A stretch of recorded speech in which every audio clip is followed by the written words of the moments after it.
이 시간에는 신앙생활에 있어서 인본주의라는 것이 왜 위험한지 같이 살펴보겠습니다. 인본주의는 말 그대로 인간 존엄성을 최고로 보는 인간 중심적 사고 체계를 인본주의라고 합니다.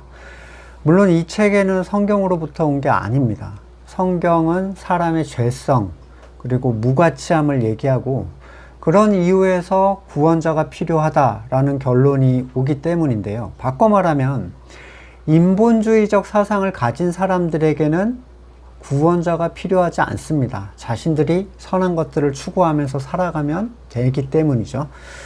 신본주의는 인본주의와 반대로 하나님의 주권을 가장 최고로 보는 신중심 사고체계인데, 그러면 과거의 신본주의는 옳았는가? 구약 같은 경우에 신본주의였죠.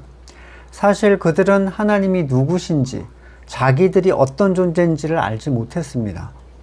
그래서 그들은 자기의 뜻으로 신본주의를 추구했어요. 쉽게 말하면 인본주의적 신본주의를 추구한 거죠. 이 말은 내가 하나님이라면 이런 것 저런 걸 좋아할 것이다, 이렇게 지극히 인간적인 생각으로 신을 이해한 거예요. 이런 분들은 지금도 많이 있죠. 신을 위해서 뭐든지 내가 헌신하고 그걸 내가 제일 중요하게 여긴다라고 말하지만 사실 그들은 거듭난 적이 없습니다. 따라서 그들이 열심히 하는 그 일들은 구약의 유대인의 열심과 별반 다를 게 없어요. 거듭난 사람에게 있어서 신본주의는 거듭나기 전과는 완전 다른 의미를 갖는데, 이것은 거듭난 사람에게만 설명될 수 있습니다. 세상의 인본주의적 사상을 갖는 것에 대해서 기독교인으로서 문제를 삼을 필요는 없습니다. 세상이 물질을 추구하든 포스트 모더니즘을 지향하든 그건 성도가 관여할 수 있는 부분이 아니에요. 진짜 심각한 문제는 이 인본주의 사상이 건물 교회 안으로 들어오면서 참된 성도들에게, 참된 성도가 있다면 말이죠, 그 안에 성도들에게 설교라는 이름으로 전파가 되고 있기 때문입니다. 건물교회가 인본주의적 사고를 하는 이유는 아주 간단합니다. 세상에 속한 사람들에게 어필할 수 있는 것은 인본주의적 사고 체계밖에 없기 때문이에요.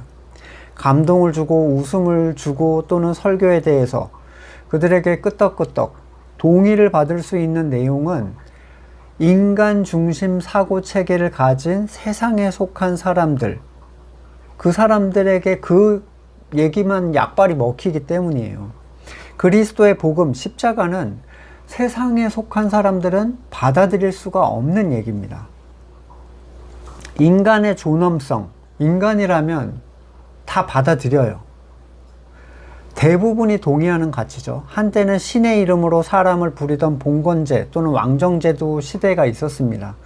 그때 그들이 신본주의를 주장한 것은 참된 성도였기 때문이 아니라 신의 이름으로 사람을 부리기가 편했기 때문이에요. 이게 하나님의 뜻이다 그러면 전쟁도 불사하니까요. 그러나 사람들이 이성이 발달하면서 과학 또 철학사조 안에서 신의 영역은 사람이 이성으로 받아들이거나 검증될 수가 없는 영역이었고, 사람들은 이 말뿐인 신본주의를 빠져나가서 인본주의 세계로 들어가게 됩니다. 저 신대원 때 그 수업을 하던 교수님도 이 생각이 항상 이런 분이 있었어요. 사람이 먼저다. 사람이 우선이다. 인권, 평화, 사랑 이런 것들이 강조되면서 이게 예수님의 명령이다 라고 말을 합니다. 정말 예수님은 인권, 평등, 평화 이런 걸 얘기하셨나요? 인본주의적 신앙은 사람의 자체에게 가치를 두기 때문에 모더니즘적으로도 나타나고 반대로 포스트 모더니즘으로도 나타날 수가 있어요. 조금 복잡한 얘기지만 모더니즘이 유행했던 기독교는 사람이 자기 능력과 지성으로 성경을 분해하고 해석하고 또 고등비평, 그런 자유주의 신학이 유행을 했었고, 교리의 중요성보다는 실제적으로 행할 수 있는 자선과 선행을 강조를 합니다. 그러니까 성경에서 뭐라고 했든지 상관이 없어요.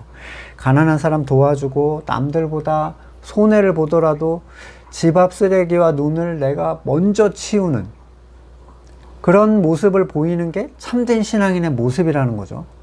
오히려 그들은 정중함이라는 것이 복음의 가치보다 더 우선시되기 때문에 교리적 논박을 하고 그들과 논쟁을 하는 것보다 그들을 받아들이고 포용하는 것이 더 성도답다, 이런 주장을 펼칩니다. 이런 비복음적 주장은 당연히 세상과 세상적 성도들로부터 열렬한 지지를 받아왔어요. 세상에 속한 사람들은 너무 좋은 거예요. 이게 정말 사랑이 넘쳐 보이는 거죠. 이 사람들은 연합의 강조를 복음 진리를 지키는 것보다 더 소중한 것으로 여깁니다. 그래서 종교 통합이 예수님의 뜻이다, 뭐 이런 식으로 나가버리는 거예요. 아마 그런 강조를 하는 교회를 보시거나 또 지금에 속한 교회가 그런 곳일 수도 있어요. 형제의 선행이 되면 성경을 몰라도 별 문제가 없다는 그런 분위기의 자리들이 있죠. 기독교는 삶이지 교리가 아니다. 굉장히 그럴듯한 슬로건 아래서 정작 아무것도 모른 채 세상이 인정할 만한 선을 추구하는 곳이 교회가 돼버렸습니다. 심지어 분열과 분파를 배교보다 더 위험한 것으로 생각해요. 절대 싸우면 안 돼. 우리는 하나로 뭉쳐야 돼. 그래서 으쌰으쌰 야유회 가고 경연대회 하고 그러는 거죠. 배교라는 게 뭔지 생각하지도 않습니다. 자, 포스트 모더니즘으로 가면, 모더니즘에서 옮겨가는데 이 모더니즘적 틀까지 다 깨버려요. 그래서 모더니즘적 틀을 깬다고 복음으로 가게 되는 게 아니라 완전히 분해시켜서 자기들이 뭘 믿고 있는지조차 알 수 없게 만들어 버립니다. 여기서는 제일 중요한 게 신앙적인 실용주의가 제일 중요해져요. 결과물이 그 가치의 옳고 그름을 말해주는 척도가 됩니다. 여기서 말하는 결과물이란 언제나 성도의 숫자의 증가를 얘기하죠.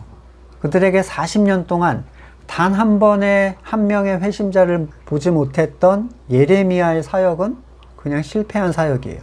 그들의 눈에 아름다운 건 단 한 번의 설교로 3,000명이 회심을 한 베드로의 설교. 문제는 설교의 내용에 시선을 두는 게 아닙니다. 3,000명이 회심했다. 이 숫자의 증가가 목표가 되기 시작해요. 더욱이 회심의 가치는 그들이 교회를 나오게 되었느냐로 규정이 되면서 회심의 가치를 정해놓은 어떤 문턱을 완전 제거시켜버리죠. 아무나 다 들어와라. 이렇게 되는 거예요. 인본주의적 교회가 세상의 사람들에게 어필하기 위해서 세상의 사람들한테 설문을 하기 시작합니다. 어떻게 하면 당신은 교회 나오시겠습니까?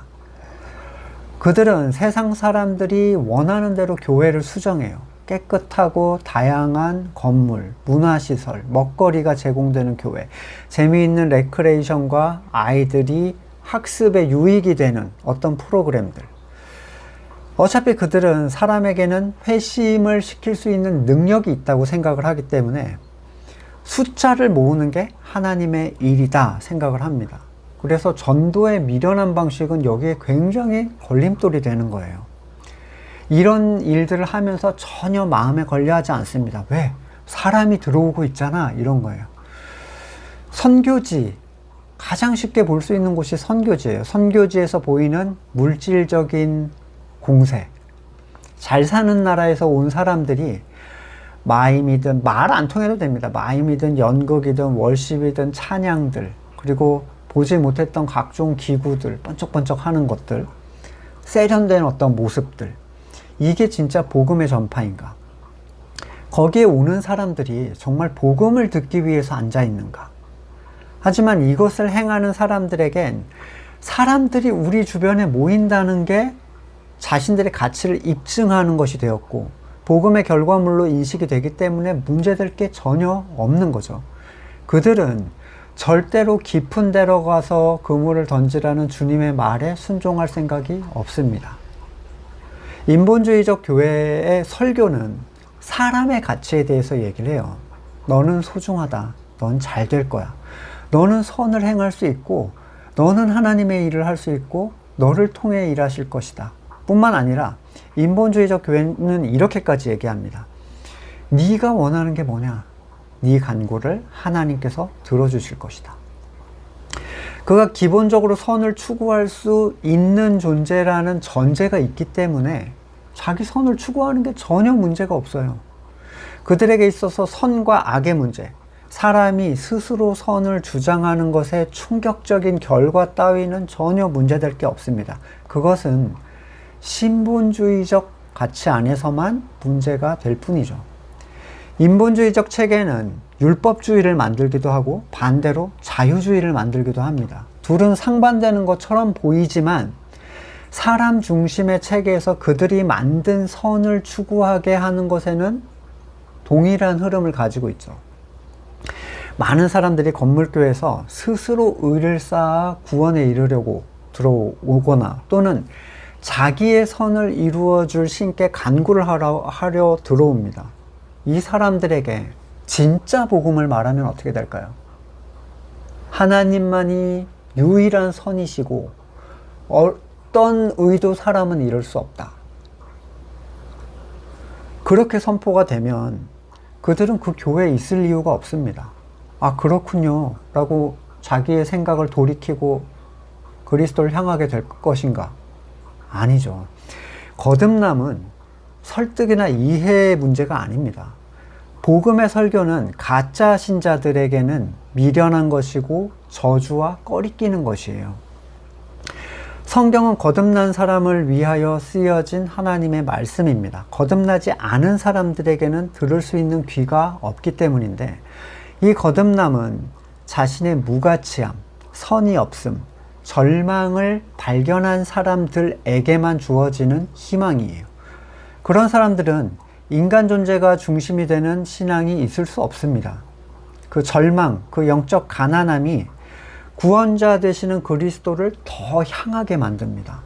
이런 가치는 오직 거듭남을 체험한 사람끼리만 공유될 수 있는 가치고 자신의 의와 선을 주장하는 선악과에 속한 사람들에게는 불편하고 싫은 것이 될 수밖에 없어요. 얼마나 많은 교회가 세상 또는 사람의 관심을 얻으려고 노력합니까? 세상이 원하는 걸 가득 채워놓고 우리는 착해, 우리는 인류를 사랑하는 존재들이야, 우리는 지구를 사랑하는 존재들이야, 세상의 선에 동의를 얻으려고 어필을 합니까? 양보하고 돕는 삶, 그게 진짜 예수님께서 하신 말씀인가요? 너는 양보하고 손해보면서 살아라. 세상은 예수님의 사랑을 인류에 또는 인간을 사랑하는 마음이라고 받아들여요. 예수님의 사랑이 없는 것들이라고 욕을 하는 그 마음에는 그냥 인류의 보편적 사랑이 담겨 있어요. 인본주의 신앙은 이런 세상이 생각하는 예수님의 가치에 편승을 하려고 합니다. 너네가 예수님을 그렇게 생각해? 그러면 우리가 그렇게 행해야 되겠다. 교회 앞에 나가서 얼음물 나눠주기, 물티슈, 냉커피 나눠주기, 쓰레기 줍기, 장학금 전달하기, 동사무소에 가서 쌀 전달하기, 이런 거 있죠. 추석 선물 전달하기. 다 사진 찍어가지고 교회부에 올리고 이러잖아요. 초청잔치를 벌이고, 노인들을 불러서 뭘 먹이고, 김치 나눠주고, 아이들 불러서 선물 주고, 가난한 시대에는 통합니다. 지금은 전혀 안 통해요. 선교지에서 이런 방법이 통하는 이유는 그들이 못 살기 때문이죠. 여러분, 덴마크, 노르웨이, 일본 이런 데 가서 이런 방식 선교하는 사람 한 번이라도 보신 적이 있습니까? 아무도 이렇게 안 해요. 왜요? 자기네가 이미 잘 사는데 뭘 와가지고, 외국인이니까 구경은 할 수 있겠죠. 돈으로 하는 선교라는 것은 돈을 빼면 아무것도 할 수 없어요. 조직과 프로그램으로 하는 교회 일들, 조직과 프로그램이 없으면 아무것도 못합니다. 결국 사람의 가치로 만든 모든 일들은 사람이 손을 떼면 아무 일도 일어나지 않아요. 세상이 좋아하고 모여온다고 거기에 신앙적 가치가 있는 것은 아닙니다. 우리가 한 일들이 인본주의적 생각으로부터 나온 일이 아니라는 것을 어떻게 구별할 수가 있겠습니까? 우리가 한 일을 통해서 우리의 가치를 확인하게 되는 게 아니라 오히려 우리의 무가치함을 발견하고 더 겸손해지는데도 그 무가치 안에서 하나님의 일들이 일어나는 걸 보게 된다면, 그 일하시는 하나님의 일이 단순히 사람의 모임이 늘어나고 세상적 판이 커지고 재정이 늘어나는 게 아니라 그리스도의 이름과 복음으로 인한 고난이 나타난다면, 그러는 중에도 하늘에 속한 기쁨과 평안을 누릴 수 있다면, 그러한 형제들과 소통할 수 있다면, 그건 인본주의적 가치로부터 나온 것이 아니라고 분명하게 얘기할 수 있을 겁니다. 사람이 중심이 된다는 것은 하나님이 중심에서 밀려난다는 얘기예요. 중심이 되지 않는 하나님은 중심인 사람에 의해서 전혀 다른 존재가 되어버릴 수가 있습니다. 절대적인 하나님이 금송아지로 변했을 때도 그들은 그 금송아지에게 신의 가치를 부여하고 그 앞에서 춤추고 뛰어놀았어요. 아마 거듭난 분이 아니라면 지금 하고 있는 얘기가 결국 어쩌란 얘기냐 이렇게 질문을 하시겠지만, 거듭나신 분들은 이게 분명히 무슨 말인지 아실 거라고 믿습니다. 색을 보는 사람만이 색에 대하여 서로 공유되는 체험이 있기 때문입니다. 다음 시간에 뵙겠습니다.